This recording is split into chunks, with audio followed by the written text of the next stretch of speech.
ہم فقہی اماموں کی پیروی کیوں کرتے ہیں؟ قرآن اور حدیث کی روشنی میں عمل کر سکتے ہیں؟ دیکھیں مسئلہ یہ ہے، قرآن کو تو مانیں گے نا، چلے قرآن پہ عمل کریں گے، قرآن کیا کہہ رہا ہے وہ دیکھ لیں۔ اللہ تعالیٰ نے ہم پہ واجب قرار دیا ہر نماز میں کہو، دعا مانگو، اہدنا الصراط المستقیم صراط الذین انعمت علیہم، اے اللہ ہمیں سیدھا راستہ چلا۔ کس کا راستہ؟ قرآن کا، حدیث کا؟ یہ تو نہیں فرمایا۔ اے اللہ میں سیدھا راستہ چلا ان لوگوں کا راستہ جن پر تو نے انعام فرمایا۔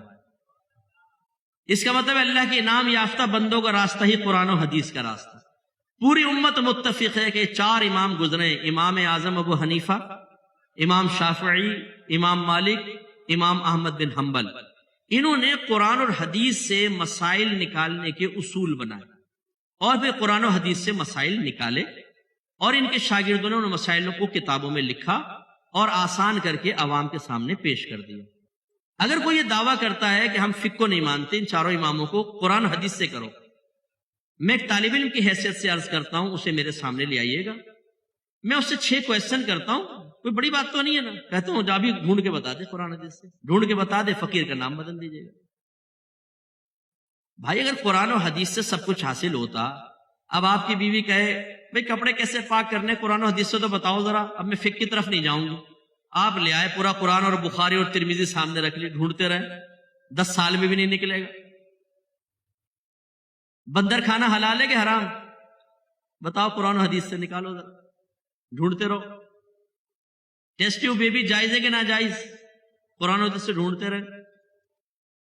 آج کل جانوروں کے اسپرم جو ہیں وہ فیمیل کے اندر، رحم کے اندر انجیکٹ کر دیتے ہیں، اعلیٰ نسل کے میل کے اسپرم لے کے حمل ٹھہر جاتا ہے، جائز ہے کہ ناجائز؟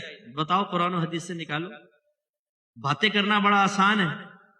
میں نے ایک ایسے شخص کا انٹرویو سنا جو تقلید کے قائل نہیں ہے، بڑا مشہور عالم، بہت ہی مشہور، غیر مقلد عالم۔ ان سے کہا کہ آپ یہ کہتے ہیں کہ جی خلافت کا نظام قائم ہوگا، تو پھر آپ کیسے یہاں پہ نافذ کریں گے پاکستان میں، اگر فرض کر لیں آپ کو موقع مل جائے؟ کہا کہ فقہ کے ذریعے ہوگا، کیونکہ جو ہمارے فقہاء نے خدمت کی ہے وہ بہت بڑی خدمت۔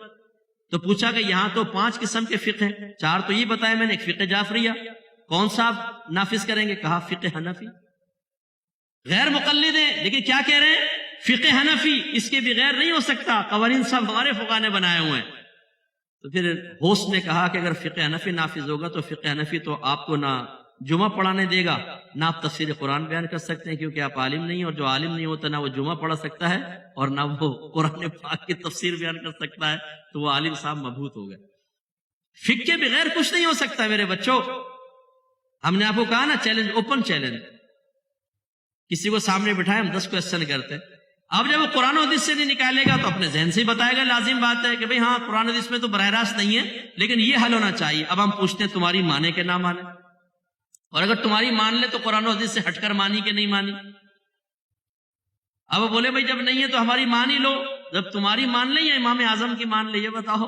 ہم تو امام اعظم کی اسی لیے تقلید کرتے ہیں، اور امام اعظم کی تقلید کا مطلب یہ نہیں ہے میرا موضوع نہیں ہے، کبھی موقع ملا آپ تقلید کے موضوع پہ بیان رکھیں، میں آپ کو پوری مشتمل سمجھا جاؤں گا، اور ایسے سمجھا کر جاؤں گا انشاءاللہ اس کے بعد کوئی اعتراض ہوگا آپ خود جواب دیں گے اس کا، اتنا اچھا آپ کو سمجھا کے چلے جاؤں گا۔ ہمارے امام اعظم نے کوئی اپنے پاس سے مسئلے نہیں بنائے، آپ نے قرآن و حدیث کو پڑھا ہے، پھر اصول بتائے کہ کس طریقے سے اس سے مسئلہ نکالنا۔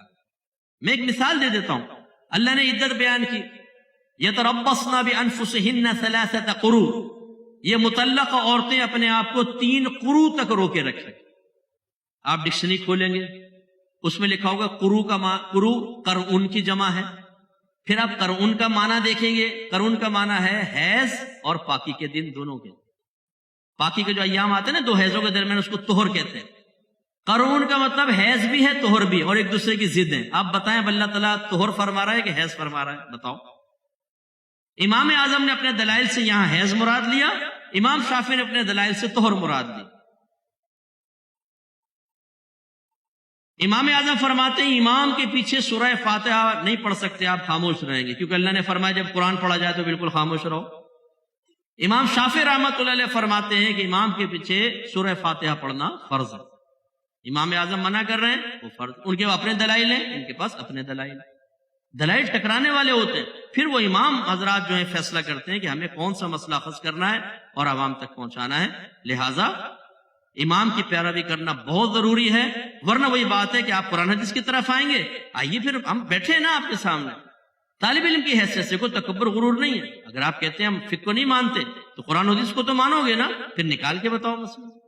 آؤ گے وہیں پر ہی، گھوم پھر کر وہیں پر آنا پڑے گا، فقہ کے بغیر گزارا.